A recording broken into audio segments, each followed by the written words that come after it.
नमस्कार जोहार। आप देख रहे हैं दृष्टि नाव और मैं विजयदत्त पिंटू। आज हम बात करेंगे एक बेहद संवेदनशील मुद्दे पर। हमारे साथ बात करने के लिए हैं विधायक अमर बाउरी जी। इनसे हम जानेंगे कि एक विशेष समुदाय के युवक असमुद्दीन अंसारी ने जो एक हिंदू युवक दिलीप सोनी को पेट्रोल छिड़क कर जलाकर मारने की कोशिश की, उसके बारे में इनका क्या कहना है। अमर बाउरी जी, बहुत स्वागत है आपका दृष्टि नाव में।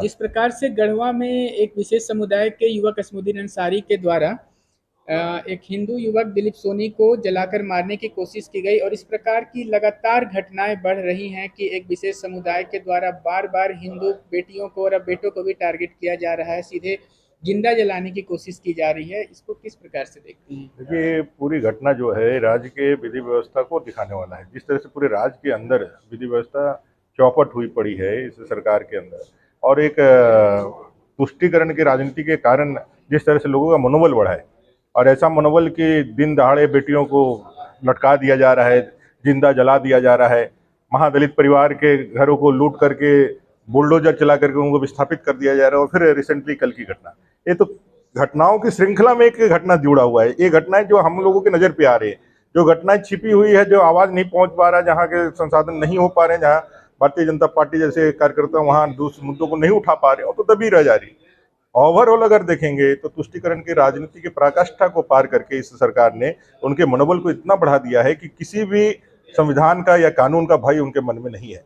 चाहे गौ तस्करी का मामला हो, चाहे लव जिहाद का मामला हो, जमीन जिहाद का मामला हो, चाहे इस तरह के हत्याएं करके अपने आप को यहाँ पे सर्वश्रेष्ठ स्थापित करने के लिए धार्मिक मुद्दों से भी अपना कार्रवाई करना हो, ये सारी चीजें कर रही है। और राज्य की सरकार मुख दर्शक बन करके उनके सारे कार्यों का मौन समर्थन कर रही है।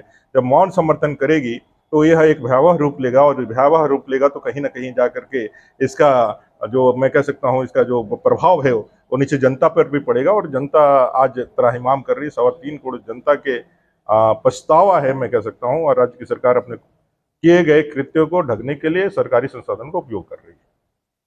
जी अमर सर, आप पहले सरकार में रह चुके हैं, मंत्री रह चुके हैं, तो जैसे सरकार एक निरपेक्ष संस्थान होती है, जैसे कि चलाते तो राजनीतिक दल ही हैं, लेकिन मतलब सरकार क्या इस तरह से राजनीति से प्रेरित हो सकती है कि मतलब उसका उदाहरण है यहाँ पर बंगाल, उदाहरण है आपका, यहाँ पर उदाहरण है जो भाई जो पद और गोपनीयता की जो आप शपथ लेते हैं तो आप निरपेक्ष रूप से एक पद को ग्रहण करते हैं, फिर आपका व्यक्तित्व निकल जाता है और आप बहुमत के आधार पर लोकतांत्रिक व्यवस्था में सत्ता में आते हैं। और 3.25 करोड़ जनता ने भले ही आपको वोट नहीं दिया हो, आप बहुमत से आए हैं, जो भी वोट आपको परसेंटेज मिला हो उस बहुमत से आप सरकार में आए, लेकिन आपका काम जो है, संविधान जो ताकत आपको प्रदत्त किया है उसके लिए 3.25 करोड़ जनता के आप मुख्यमंत्री हैं, 3.25 करोड़ जनता के लिए सरकार है।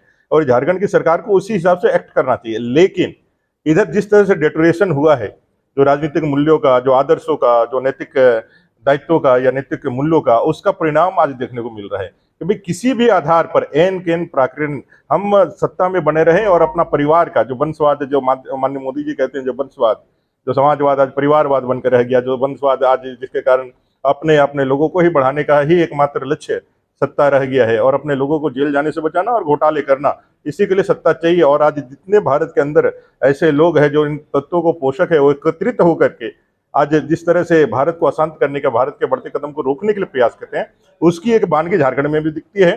और झारखंड की सरकार को हमें जरूर कह सकते हैं कि आज उन्होंने अपने राजधर्म को पूरी तरह से त्याग दिया है। और फिर से मैं कह रहा हूँ, जोर देके कह रहा हूँ, कोई आदिवासी दलित नहीं है तुष्टीकरण की राजनीति के साथ। जिनसे इनका हित लाभ होगा उनको वो अपने साथ रखेंगे, और जिनसे नहीं होगा वो अपना घर का ही क्यों नहीं हो उसको भी बलि का बकरा या फिर मरने के लिए छोड़ देंगे। आज राज्य की सरकार इसी दृष्टिकोण से आगे बढ़ रही है। बहुत बहुत धन्यवाद। तो कहना है अमर बाउरी पूर्व मंत्री जी का कि राजधर्म का निर्वहन नहीं कर रहे हैं हेमंत सोरेन सरकार, और उन्होंने आज तुष्टीकरण की राजनीति के लिए राजधर्म को त्याग दिया है। धन्यवाद।